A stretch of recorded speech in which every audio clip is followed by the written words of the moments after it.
भारतीय जनता पार्टीचा खरं तर आपल्या सर्वांचा उत्साह बघितल्यानंतर लक्षात येत आहे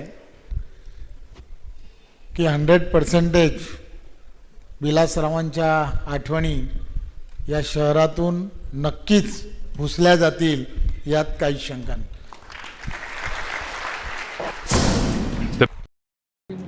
रवींद्र चव्हाणांनी त्या विधानावर स्पष्टीकरणही दिलेलं आहे, दिलगिरी व्यक्त केलेली आहे। त्यांनी हे स्पष्टपणे सांगितलं आहे की मी फक्त रेकॉर्डबद्दल बोलत होतो की नवीन रेकॉर्ड तयार करा, बाकी विलासरावांच्या बद्दल या महाराष्ट्रात पक्षविरहित सर्वांना आदर आहे। त्यामुळे विलासरावांच्या स्मृती कोणी पुसणार नाही, कोणी पुसू शकत नाही। आम्हाला सगळ्यांना आदर आहे।